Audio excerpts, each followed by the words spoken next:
What if you could cut your patient's symptoms by 65% before you ever order a single test or prescribe a single supplement? That's not a hypothetical. That's what today's guest is actually doing in her practice. And the kicker, she's not the one doing the heavy lifting on those results. Stick around because whether you're just starting your practice or you've been at this for a while, this episode is going to change the way you think about who belongs on your team. Hey, welcome to the Radigan Roundtable. I'm Scott Radigan, attorney, practice consultant, and founder of The Functional Lawyer. This is the show where we pull up a chair at the intersection of law, medicine, business, and the real world stuff that nobody teaches you in training. Today, I'm sitting down with Dr. Emily Roedersheimer, or Dr. Emily as her patients call her. She spent a decade in family medicine, made the leap to functional medicine about 6 years ago, and built a practice called Balanced Living Functional Medicine that honestly operates differently than most practices I see. Here's why I wanted to have this conversation. Dr. Emily was just invited to speak at the IFM Annual International Conference, or AIC, on a panel about using health coaches in functional medicine. And what she shared there and what she's going to share with you today is a model that I think more providers need to hear about. We're going to get into how she found and hired her first health coach, which is probably the hardest part, including a hiring technique I just learned from a business coach this year that she figured out on her own 6 years ago. We'll talk about how she went from offering coaching as an optional add on that nobody wanted to embedding it into a program that now produces a 65% average symptom reduction in 3 months. We'll cover the business side, contractor versus employee, how to price it so you're not losing money, how to make this work even if you're just starting out and you only have 5 patients.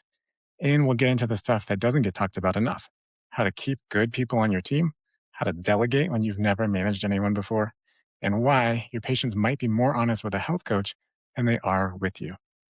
This one's practical, this one's specific, and if you've ever thought about bringing a health coach into your practice but didn't know where to start, this is the episode for you. Let's get into it. Thanks. I'm excited to be here. All right. So, full disclosure, you've worked with Functional Lawyer in the past, and so when I saw your name on the speaker list, I was like, oh my god, I got to reach out to her and see what she's doing and see what's going on. So, how did you come to, just in the short term, how did you get on the speaker panel? How did that work? Because I know a lot of people look towards that. Sure. Yeah. I mean, it was quite a shock when I was invited and an honor, because I did my training with the IFM. But I was on a podcast several months ago with Sandy Scheinbaum. She's the head of the Functional Medicine Coaching Academy. And she was asking me about how I use health coaches in my practice. And the podcast went really well. And I think there's some good feedback. And so shortly after that, she reached out and said, we'd like to have you on this panel to share with other people at the AIC about how you use health coaches and how that's changed your practice. So that's kind of how I got invited and sort of changed the way I look at my practice a little bit as well, because, and we'll get into what I do with the health coaches, but um, I really began to see like the quality of what I'm offering in this way, and that it is very different from a lot of other providers. And yeah, there's a lot of value to it. So I'm excited to talk about it today. Yeah. So tell me, what was the name of the panel? What was the topic? And you Yeah, kind of I give think everybody the else a background. name of the panel was how to utilize health coaches in your functional medicine practice or something to that degree.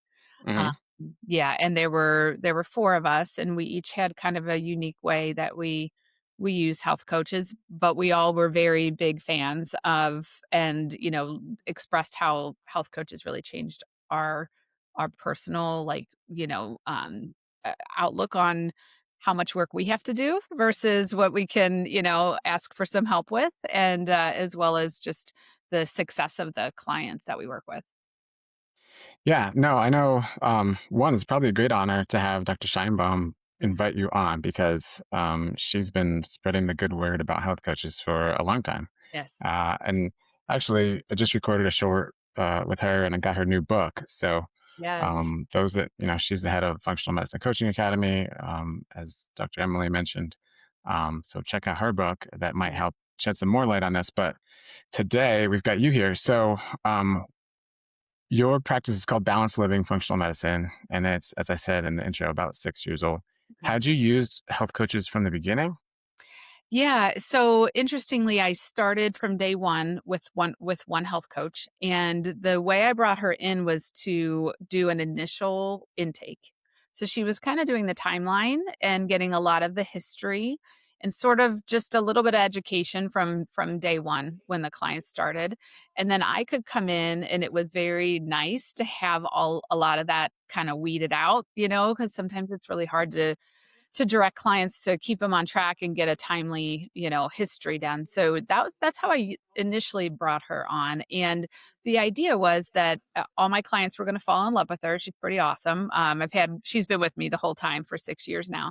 And then they would choose to purchase health coaching sessions on top of working with me. Well, it came to be that no one was purchasing, or very few people were purchasing. It was like seen as this extra thing. It was optional. They didn't really have to do it. Nobody was really buying into the importance of it. So over the years, I have shifted to kind of incorporate it into the price of working with me, and shifted the model, so to speak, so that it is just built in. Okay, so many questions coming out of this already.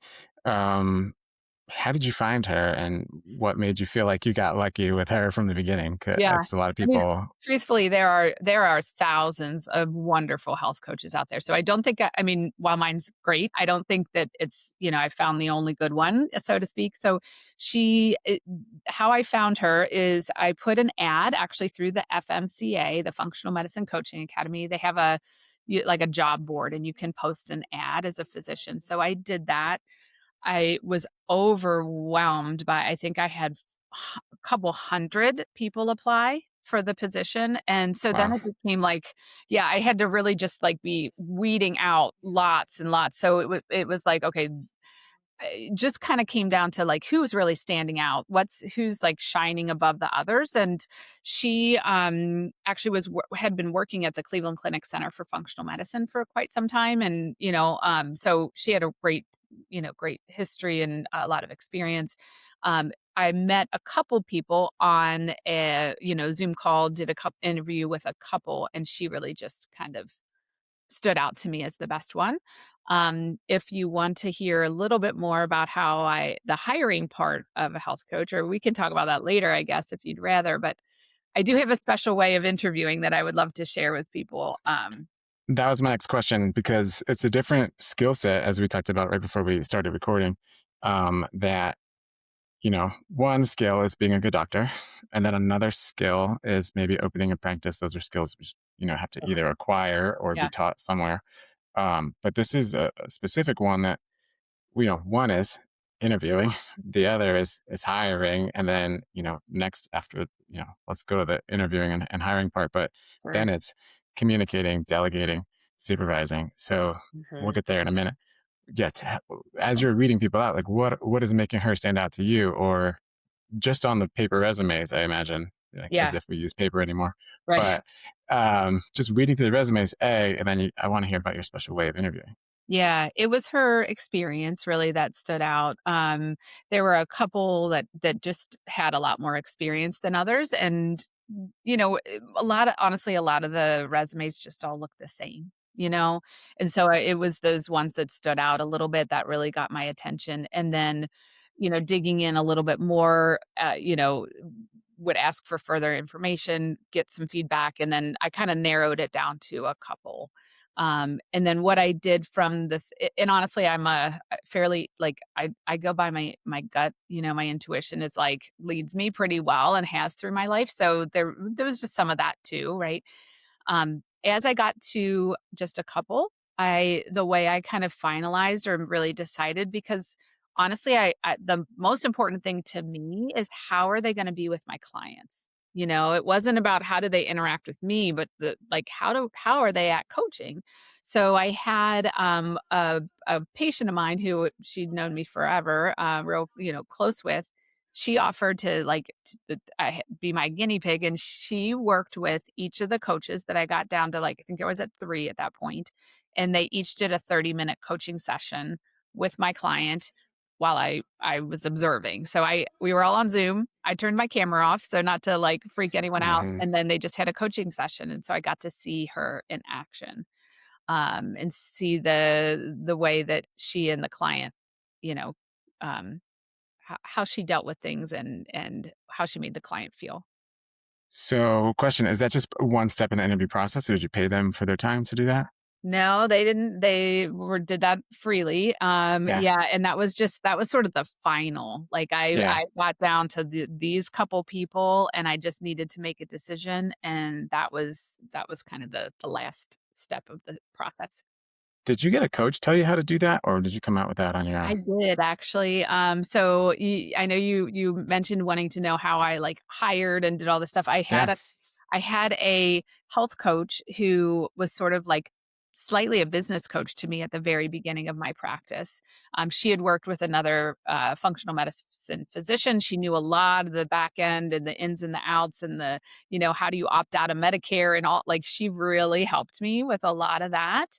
She's Hmm. not doing that work anymore, but she was fine. Having a coach who has a lot of experience, they can be really helpful in a lot of ways. Yeah. Well, I say that because I just learned that what you described as like kind of like have them actually do the work Yeah. as part of the hiring process. Because once you hire them, it's hard to not, Yes. it's hard to get rid of them. And I Yes. just learned that from a business coach this year.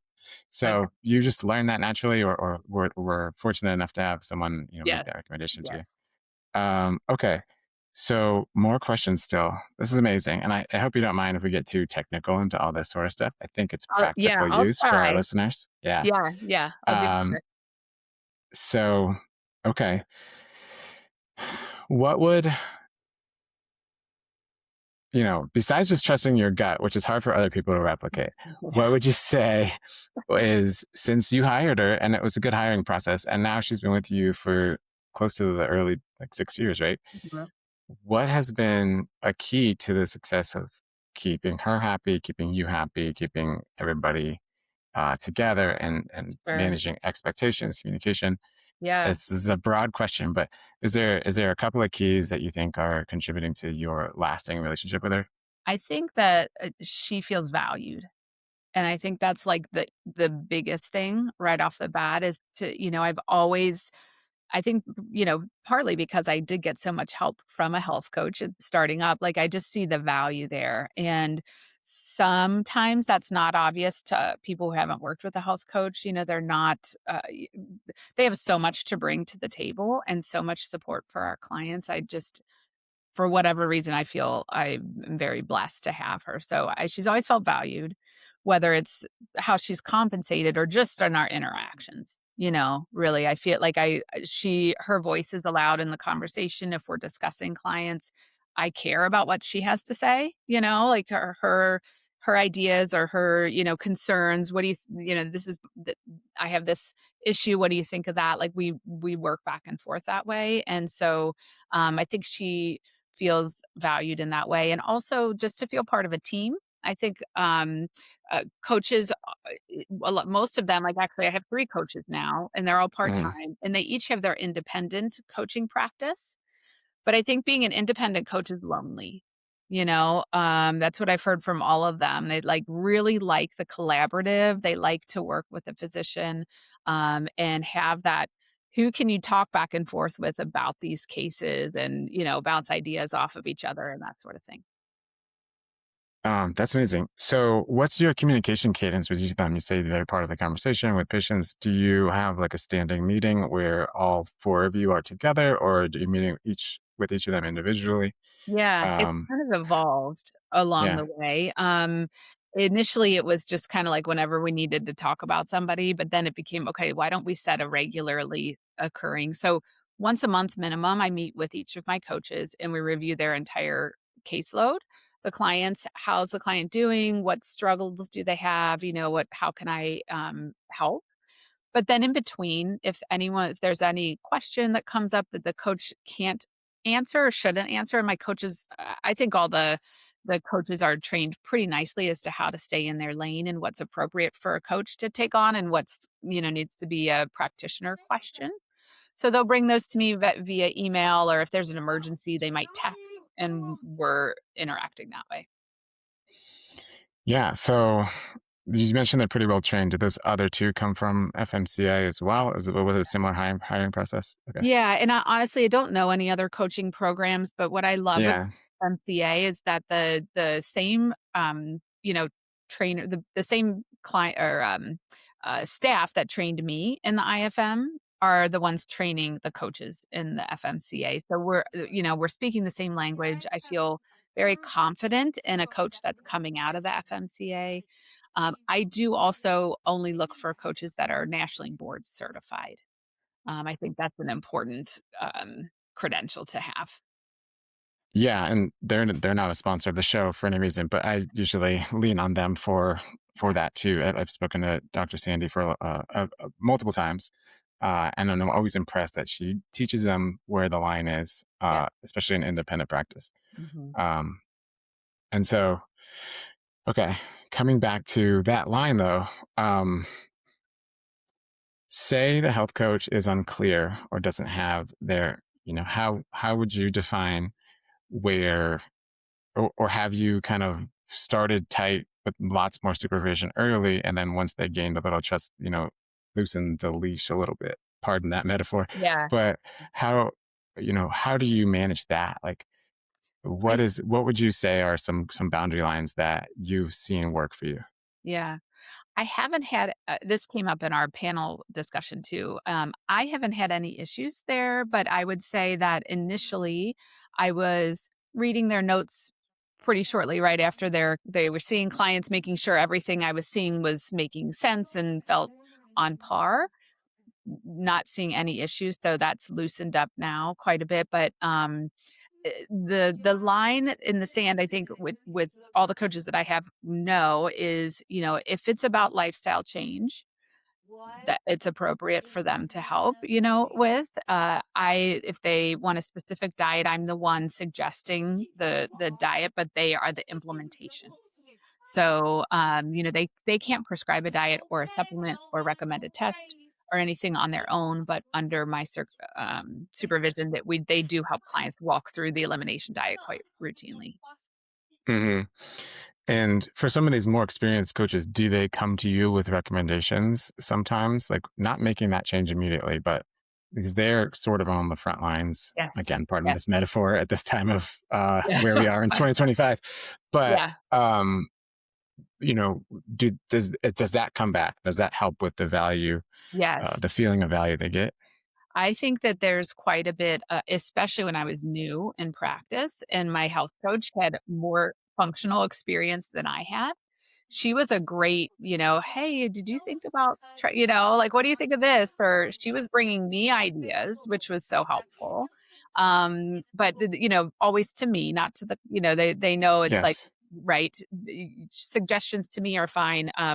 She wasn't bringing those to the client without my okay. right. No, that's great. Do you utilize? Are they on site? Are you guys all in one location, We're all or are they kind of scattered? Yeah, well, I have a virtual practice, and, so I'm in Ohio, and I'm licensed in Ohio, so I only see clients in Ohio, but my coaches are licensed across the nation, so they can see anyone that comes our way, and sometimes they'll see clients that don't see me, then they take care of them. Yeah. Yeah, and they're independent practices, right? Actually, in my practice, so Okay. Yeah, tell me how that works. yeah.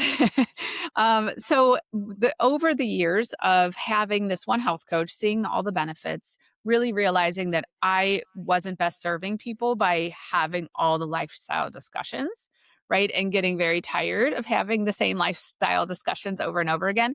I really saw the need to um, even bring this in further. So now how I have my practice set up is that all new clients, aside like 95% of new clients come in and start with a what we call our Health Begins Here program, which is a lifestyle program. So it's a 3-month program where they work directly with one of my coaches, and the new client would sign up, have the same coach the whole time, and they get 90 minutes a month of coaching and walk through nutrition, sleep, exercise, and stress management, get all of that kind of tidied up under the roof of like how like we have some broad categories of what I want addressed, but it's all very individualized. And what we see after 3 months' time, Scott, is that on average we get a 65% reduction in symptoms on the MSQ, Hmm. 5% reduction in 3 months with my health coaches. So it's profound. And then the clients can come and choose to work with me if they want. Some of them will actually just be done. They've gotten a great success and they've gotten all the education. They know how to maintain it. So they graduate. Some will choose to work with me. Some will actually choose to stay with their coach longer than 3 months because they're seeing really great benefits. But when I get them, they are all in. Like, they know what to do with their lifestyle. They've seen the payoff, so they're really, like, heavily invested. They're ready to take on whatever I add, right? And they also it's like, in the course of 3 months, we're really changing, like, their whole life. Like, it's a it the it everything all the changes have become a new way of life. It's not like they're holding on for the 10-day, whatever. It's like, okay, Right. it's been an overhaul and they've been fully educated. They all know what leaky gut is. They all know like why I might look at their gut and want to do that test. They know why I think a cortisol test is important. Like they just have a lot of education by the time they come to me. It saves me so much time. And then I can use my skills more, to stay in my lane and what I'm good at, right? Yeah. Now, is that lifestyle program, is that open to people outside of Ohio? It is, yeah. We would tell them as they come in that they can't work with me at the end because I'm only in Ohio, but yes, we do have people that will come from other, states and do the lifestyle program and get really good results. So, okay. How did you come up with this program in collaboration with the health coaches? If somebody was like, "Man, that's a great idea, but that seems like what do I do?" This is kinda Like, crazy. So, like, yeah, honestly, now as we're talking about it, like, I have really come to see the value in it, and I'm very proud of it.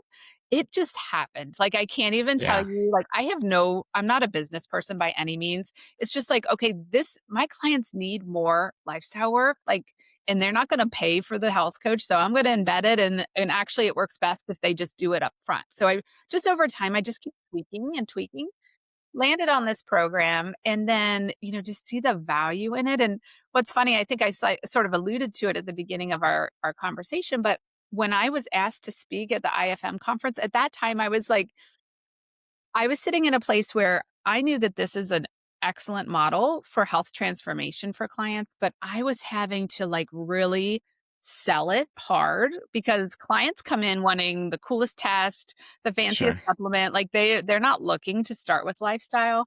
right. So it was a lot of explaining on discovery calls and like I felt like, like I this is the right thing and I'm not going to back down, but nobody else was seeing the value. So being invited to the IFM to talk about this was like, okay, I really have something of value here. And now like it just shifted the way I was looking at it, so to speak. I have no qualms about it at this point. This works. And Yeah. there are a lot of people that it's okay if this isn't for you. If you want testing on day one, like you that's okay. There are other practitioners that will do that. So I want to key in on a sentence you said, and it's something Okay. I hear all the time, and I think you're wrong. I think you are a business person. I think you Okay. are a good business person, right? And I wanna kind of, not tell you you're wrong, but I want to help like shed that belief Okay. because what you just told me is you saw problems and you found a solution for it. Mhm. And that's what business all really is, right? Okay, Like okay. you see these people in suits or whatever, like that's all it is. And Yeah. so I want to encourage you and anybody listening to not Well, say thank you. I'm not a business person. I'm not good at business, whatever. Okay, Like all it takes is finding a problem and delivering a solution. Now, thanks. you know, the gap between those two things might take some people longer, Sure. but depending on skills and experience. But I think you kind of have that natural intuition for it. So I think you are a good business person. Alright, well, thank you, I appreciate it.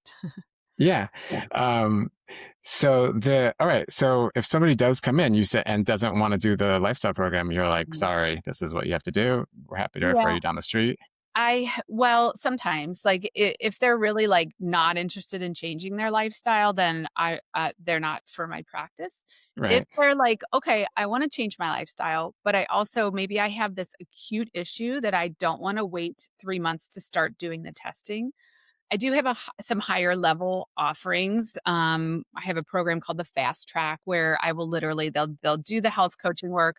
They'll see me at the same time, so they're not the we haven't removed any steps. We're just doing it all at once.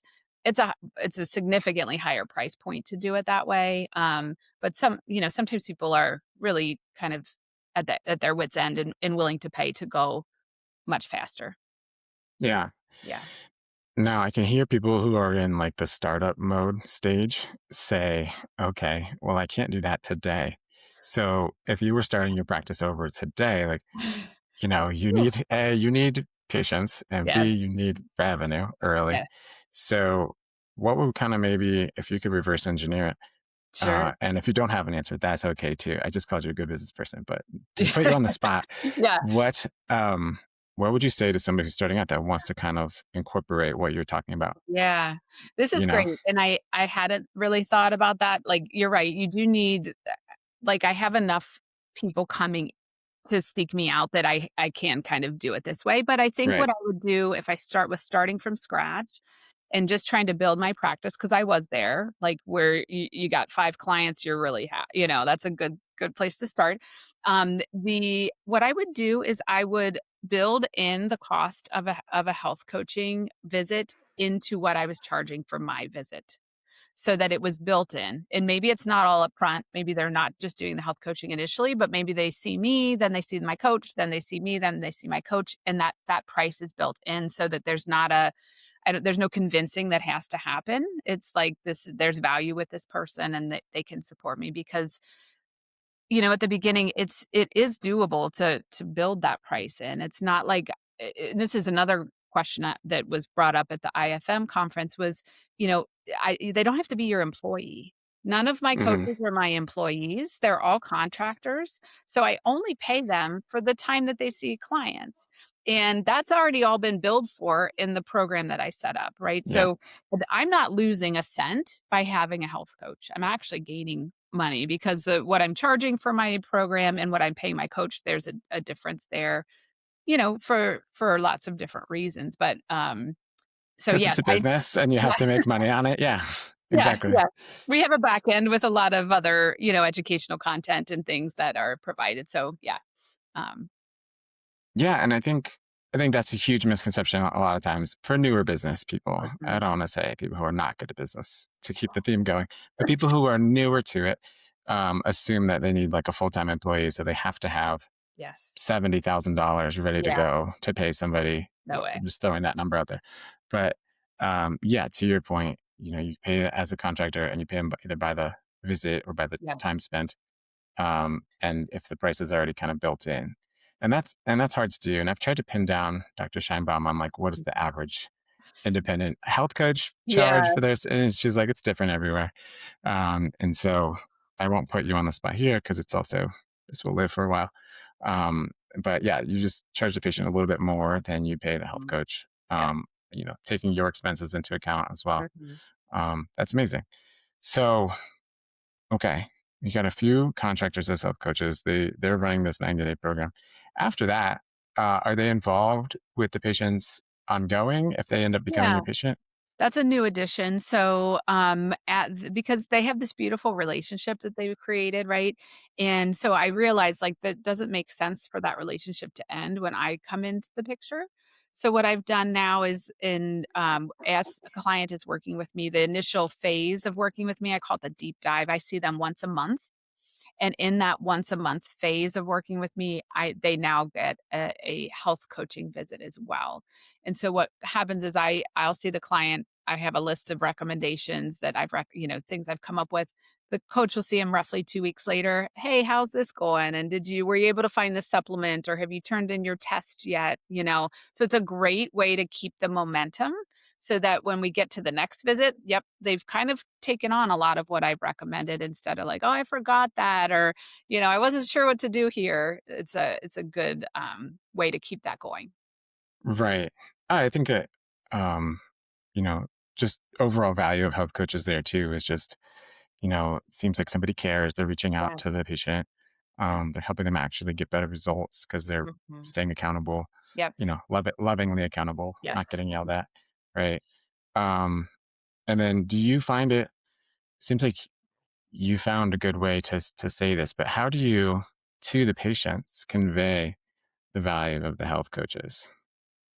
Yeah, it's been, initially it was do you mean like as I'm bringing a patient in Yeah, say initially or somebody called or you run into somebody at an event that's Sure, unrelated to work and you're like, sure. "Yeah, this is what we do," and then somebody's like, "Well, why health coaches?" Yeah. Yeah, I would tell them about the numbers. I mean, that was, it was actually my admin was like, "We should run these numbers because we were seeing these big shifts in the MSQ," and so she did, and I was like, "Wow." Like, I knew there was great transformation happening, but we hadn't really quantified it.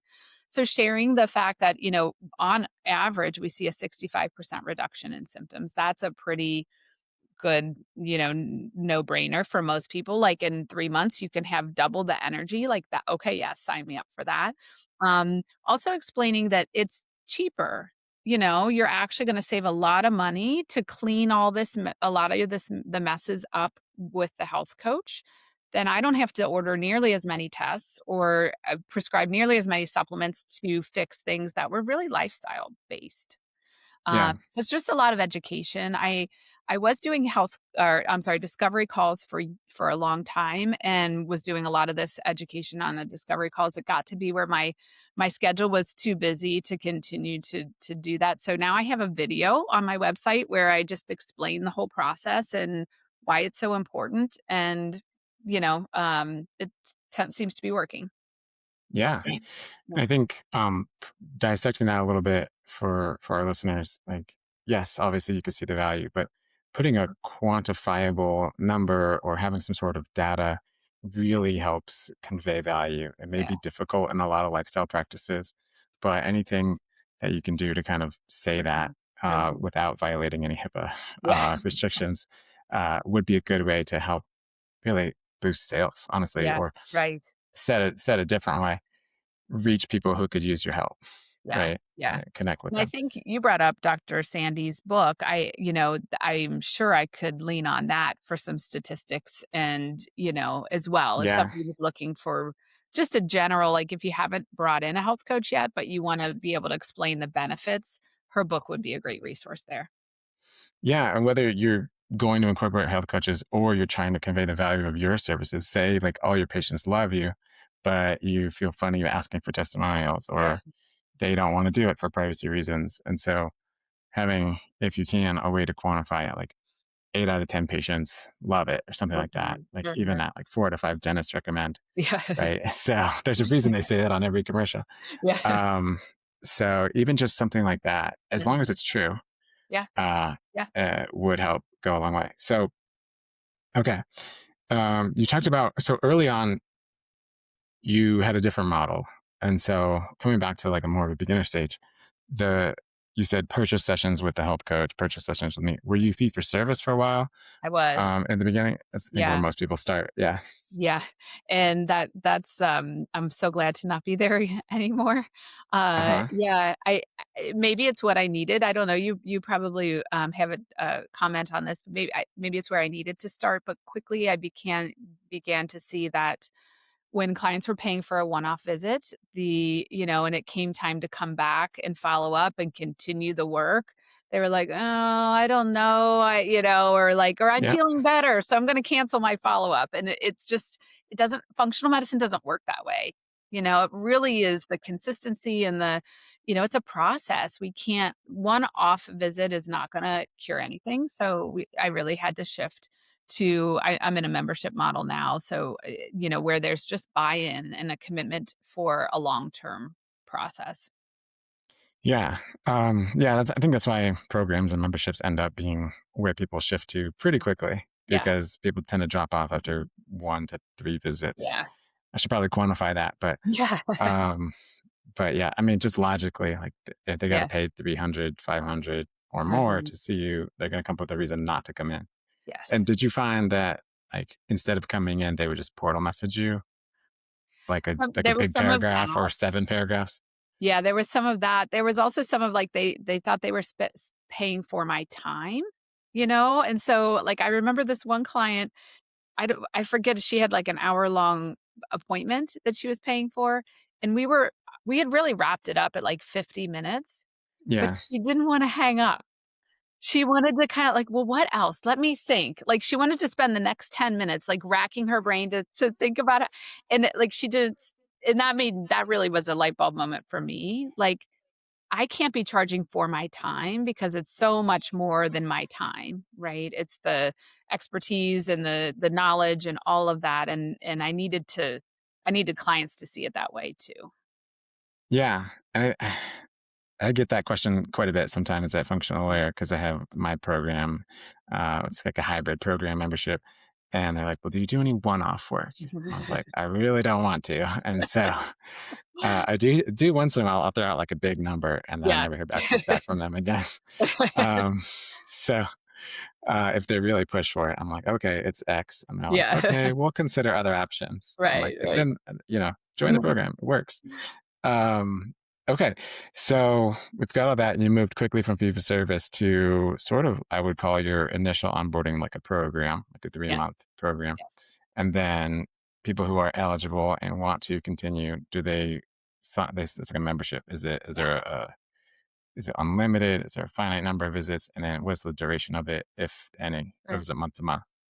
There's a 3-month commitment. So initially, if we're gonna bother doing tests and setting up supplement protocols, so that and they stay in that l I have different levels, so the deep dive is where they start.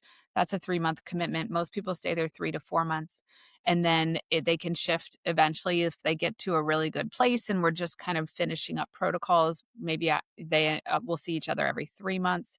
That price goes down. I have some that see me once a year. They just wanna check in with me once a year. They love to have portal messaging in case something comes up, you know? So it's kind of like I'm on retainer, so to speak, Yeah. you know? Yeah. And so, yeah, so there's just different ways, but it's not a there's not like I never really I found it hard to say, every client needs 6 months or every client, like, I could never really quantify. Some people are great in, like, 3, 4 months that, some people need, like, a year and a half. So, it's just at that point, it becomes month by month, and you just decide what you need at that stage. Yeah. And I think, I guess it kind of depends on who you're attracting, what their needs are. Because if Yeah, it's, you know, mold lime, that's going to forget be it. super intensive, right? Mhm. Yep, But people who are like just otherwise healthy sure. and maybe just need like that once a year check in, Mhm, mhm. yeah, it'd definitely be different. Um, okay, this is amazing. So, is there anything else that we haven't covered yet about like your use of health coaches, the value of them for either providers or for patients that I haven't touched on that you want to maybe you've been like waiting for me to ask about? No, not really waiting, but I would say I think one of the biggest benefits of the health coach, aside from being a great accountability partner, guide, all of those things that they do and helping behavior change. Behavior change is so hard, especially in America. It's like, you're working really hard to do that. So they have this wonderful relationship, but I think that the beauty of it that is missed is that there's the client feels very heard and understood. And, like, there's the coach doesn't have to be on quite as tight of a timeline as the doc. There's more time to get to know you, to listen to your stories, and I think that's honestly where a huge part of the value is, that someone is actually sitting here and listening to me tell them everything I've been through, and they're not interrupting me or trying to leave the room, or, it's just, I think there's a lot of healing in just having that space to have someone listen to you. On that note, I've heard this. I don't want to assume it though. Do you find that patients open up more to the health coaches than they would have to you or did in the past? Open up to you? I think that's a very, true statement that was brought up as well on our panel discussion. I one of the things that, like, that I just I ended up I'm very much a touchy-feely, like, deep connection kind of person with my clients, so they tend to open up to me pretty easily, but I do think in some cases where maybe the doctor's a little bit busier or that's not as strong of a, soft skill that they have, then yes, the coach is definitely a safe place to open up to things that maybe they didn't feel like they could with the doctor. Which could be pretty important if you don't know. And I think I've Yes. heard this through just overhearing my wife talk a lot. Like Yeah. somebody's not taking their supplement because they just don't want to swallow a pill that big or a pill in Mhm. general. And it's like, if you had just told me there was Yeah. an oil or a dropper or Yes. whatever other way to deliver this to your body, but they were Yes. afraid to tell a doctor. Yeah. Um, Yeah. yeah. Um, Fantastic. So this has been so helpful. I think for everybody. Health coaches can help. This is a cool model. How to find people, how to hire them. Um, let me just break this one down. You said that health coaches felt value. Are there any concrete steps? Because this is a soft skill that people don't have either. Mhm. Showing value to and delegating to employees or contractors in this case. But are there discrete things like do you send them Christmas cards? Do you give them Mhm. like a gift card or some sort of a random gift once in a while? Or what are other ways besides, their compensation Yeah. and the way you make them feel when you chat with them? But Sure. do you do any of that stuff? Or no, I you guys kind of all kind of gel pretty well and you Yeah, just I are always do I definitely wanna know what's going on in their life. So I know, like, what's happening with their kids or their spouse or, they have one of my coaches has a surgery coming up later this week. Like, I know that she's gonna be going through that. I'm gonna be checking on her. Birthdays, like, Christmas, yeah, I'm reaching out, checking in. They know that I care, about them as a human, right, as a person outside of what they're bringing to my clients as well. I asked that question. Thank you. That's great because my business coach is like, well, you could tell somebody like, be more charismatic, but that doesn't mean anything, or like show Yeah, more value. But like, how do you break that down into smaller steps? Like, smile, stand up, look right, somebody in the eye when you shake their yeah, hand, right? yeah. That sort of stuff. So, I guess to summarize, just genuinely care about them, which Yeah. which Yeah, I helps. mean, develop a friendship, if possible, a relationship. I mean, obviously, we're not, like, hanging out all the time, but they feel cared about, and I do generally care, that's important. Yeah, for sure. Oh, I want to touch on something too. So 6 years ago, you had started your practice, and now you had your training through IFM. You said, Mhm. what were you feeling when you were on stage then at an Mm. IFM event as a presenter? Like, Yeah. how did that mentally, emotionally feel for you?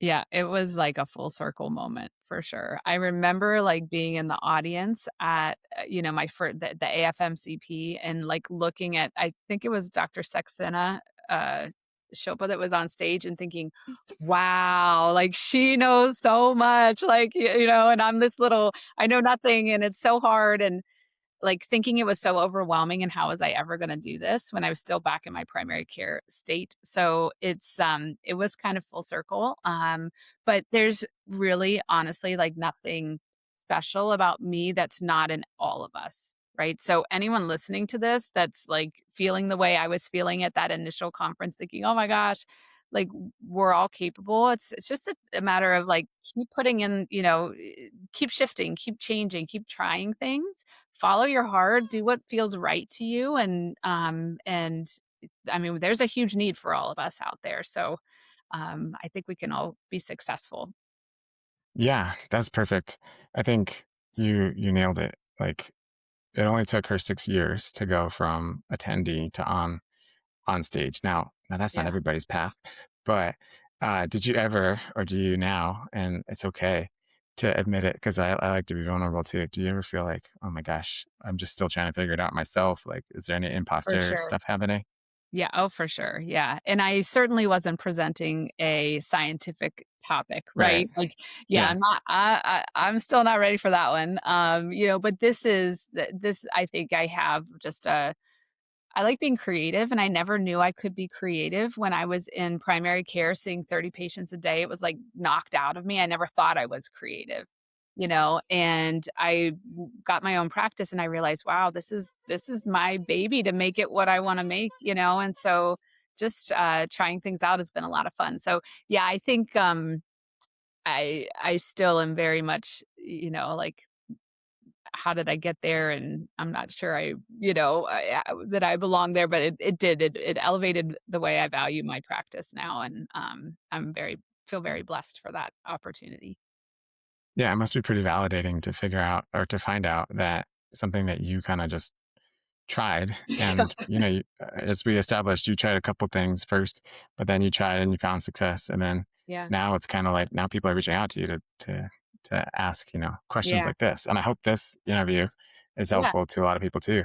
Well, I know you've got a busy Mhm. schedule, so I'll let you get back to that. But Okay. really, it's been so great to have you. Thanks. Thank you for coming on the Junto. Yeah. And is there anything else you want to say before I let you go? No, I just say thanks for having me. It's been a really fun conversation, and thanks for everything that you're doing for people who are starting out. Because I listened to every podcast I could get my hands on when I was just starting out, so there's a lot of value here. All right. Thanks, Dr. Emily Mhm. Roedersheimer. Yeah. And her website is balanced with a D, Yes. balancedlivingfm.com. Yeah. Thank you. All right. Thank you so much again to Dr. Emily Roedersheimer from Balanced Living Functional Medicine. If you want to connect with her, head to balancedlivingfm.com. That's balanced with a D, or find her on LinkedIn. She mentioned she's open to helping other practitioners think through this model. So if this resonated with you, go ahead and reach out to her. Okay, here's what I want to leave you with because I think there were a few things in that conversation that are easy to miss if you were walking your dog and you spaced out for a bit or weren't paying attention. First, Dr. Emily said something I hear from other providers all the time. She said, I'm not a business person. And I pushed back on her with that in the conversation, but I want to say it again here because I think it matters. She saw a problem. Her patients weren't sticking with lifestyle changes, and she built a solution, a 3-month coaching program that now produces measurable results. That is a business. That makes her a good business person, right? You don't need an MBA. You don't need to feel like you're a CEO in a fancy boardroom or ballroom sometimes. You need to see problems clearly and build solutions that work. That's it. Second, this is the one I keep coming back to. She didn't start where she is now. She started fee for service. She started with one health coach doing intake. She tried making coaching optional, and nobody bought it. She iterated. She tried new things. She adjusted.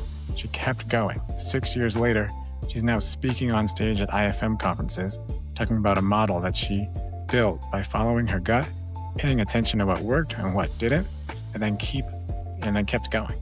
That's not luck. That's the process of being a business person, and she did it. And third, that 65% number. If you take nothing else from this episode, take that.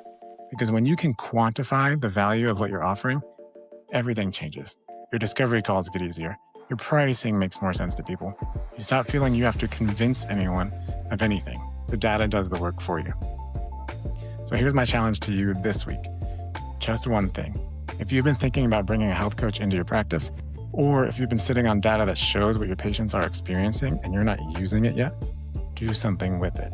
Post the ad on a job board, get a health coach in, run the numbers on your symptom scores, record an explainer video that says this is what we've seen at our practice, pick one step and just take one action to move forward. Okay, that's how this works, one step at a time, not all at once. If this episode was helpful, please share it with a colleague that might need it or who's trying to figure this stuff out on their own. That's how we grow space at this table. And if you're not subscribed yet, please consider doing that. I'm Scott Radigan. This is the Radigan Roundtable, and thanks for pulling up a chair.